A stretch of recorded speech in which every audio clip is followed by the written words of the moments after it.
بسم الله الرحمن الرحيم. الحمد لله أنا حلبان علي داهر علمي. أولا وحلو حمد الله قياه الله وين واحد كاه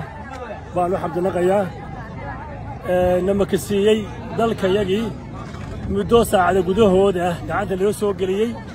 عدوي مدافع لنا لدى عينه إلى هالشبيي جوش اللي قسي على حمد الله قيناه برلمانك وحلو حمد الله قيناه madaxweynaha iyaga iyo ku-xigeenkiisa iyo golaha baarlamaanka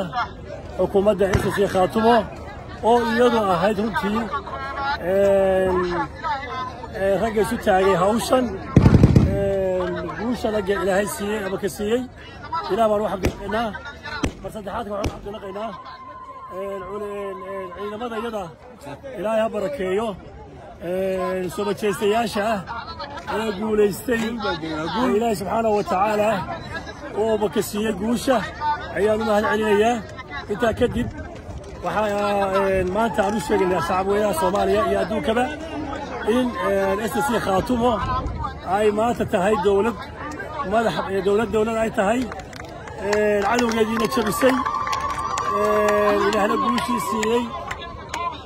waxaan kala oran lahaa Muuse Shaani Muuse Juudaan waxayna tahay taladiisii qarmuunayd maanta waa u soo urtay wuuna hayaa taladiisii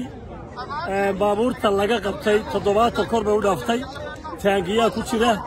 beebeeyo SSC Khaatumo ma lahayn maanta 9 beebee bay leedahay maanta Khaatumo SSC 9 beebee bay leedahay taangiyada afar baan anigu inaha saaray oo laga qabsaday nimankaas afar kaare baabuurta yaryar tiro male iyadoo way tiro beeshay hadday suu tahay hadday tarasar tahay hadday shirkad tahay way tiro beeshay waxaa kale oo runtii nimca ilaahaya ilaa iyo laascaanood ilaa iyo maanta halkaan joogno guulaysa baabuurtoodii oo meel kasta taala oo ay ka carareen ayaanu ku soo maray oo joogo ciidanku la wareegay in badan baanu amnay nimankaas oo aanu islaambaatiina naga taga dalkeena looga baxa way diideen laakiin maanta waxay hayaan jawaabtii saxda ahayd bay hayaan waxaan rajaynayaa kooda dhintana naar buu geli doonaa insha Allah bismillaahi kariim waayo xaqdarru ku socday kooda dhaawacna wuu raaci doonaa wuu dhiman doonaa